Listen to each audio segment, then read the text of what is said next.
নগাঁওবাসীৰ বাবে এক সুখবৰ।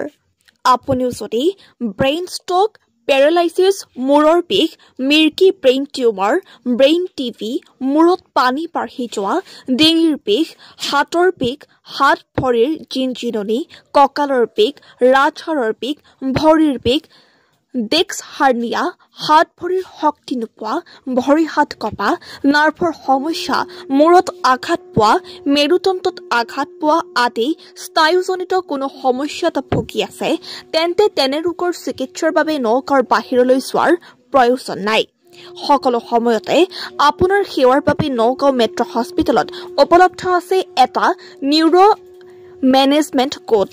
এই গোটৰ তত্বাৱধান কৰিব দুগৰাকীকৈ প্ৰতিষ্ঠিত স্নায়ু শল্য চিকিৎসক ডাক্তৰ হৃদয় হালৈ আৰু ডাক্তৰ কিশোৰ কুমাৰ শৰ্মাই। চলিত সপ্তাহত এনেধৰণৰ তিনিটাকৈ অস্ত্ৰোপচাৰ সম্পন্ন হৈছে এই নগাঁও মেট্ৰ' হস্পিটেলতে। আপুনিও যদি এনে ৰোগত ভুগি আছে তেন্তে সপ্তাহৰ প্ৰতি সোমবাৰ আৰু বৃহস্পতিবাৰে এই দুগৰাকী অভিজ্ঞতা সম্পন্ন স্নায়ুশল্য বিশেষজ্ঞ ডাক্তৰ হৃদয় হালৈ আৰু ডাক্তৰ কিশোৰ কুমাৰ শৰ্মাক সাক্ষাৎ কৰিব পাৰিব বুলি মেট্ৰ' হস্পিটেলৰ কৰ্তৃপক্ষই জানিবলৈ দিছে। এই সন্দৰ্ভত অধিক তথ্যৰ বাবে নগাঁৱৰ মেট্ৰ' হস্পিটেলৰ কৰ্তৃপক্ষৰ লগত যোগাযোগ কৰক। যোগাযোগ নম্বৰ 9864699927 অথবা 8761022717। নগাঁৱৰ পৰা মজামিল খানৰ ৰিপৰ্ট, নিৱাজ অসম লাইভ। নমস্কাৰ, মই doctor Kishore Sharma, consultant neurosurgeon metro' hospital Nagaon. হয়, আহক আজি অকণমান আমি শিকোঁ কঁকালৰ বিষ আৰু শ্লিপ ডিস্কৰ বিষয়ে। কঁকালৰ বিষ তেনে সাধাৰণ বেমাৰ, যিকোনো মানুহৰে কঁকালৰ বিষ হোৱা দেখা যায়। এই কঁকালৰ বিষৰ চিকিৎসাও তেনে সাধাৰণ।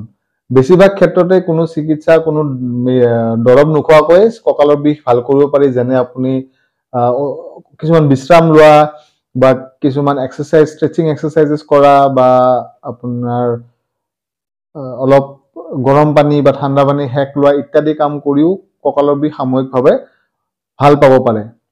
কিন্তু কিছুমান ক্ষেত্ৰত এই কঁকালৰ বিষ অলপ ট্ৰাবলছাম হোৱা দেখা যায়। আমি এইটোক ৰেড ফ্লেগ চাইন্স বুলি কওঁ, যিবোৰ বিপদজনক 4টা চাইন মই আজি আপোনালোকৰ আগত ক'ব বিচাৰিম। আটাইতকৈ গুৰুত্বপূৰ্ণ চিনটো বা চিমটমটো হৈছে কঁকালৰ বিষ ভৰিলৈকে নামি যোৱা আৰু ভৰি দুখনৰ শিথিলতা বা দুৰ্বলতা অনুভৱ কৰা, অৰ্থাৎ সামান্য সামান্য পেৰালাইচিছৰ নিচিনা অনুভৱ কৰা।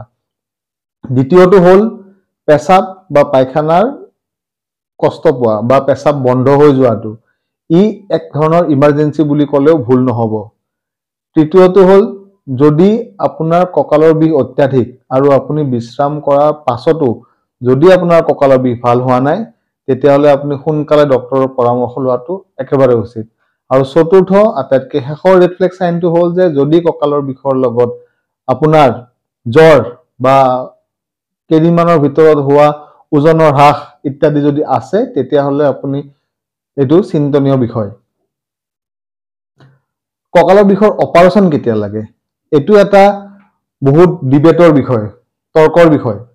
যে বহুতে ভাবে কঁকালৰ বিষৰ অপাৰেশ্যন কৰিবলগীয়া মানে একেবাৰে শেষৰ পৰ্যায়, তাৰপিছত আৰু মানুহজন খোজ কাঢ়িবলগীয়া নহ'ব, এনেকুৱা একেবাৰে নহয়।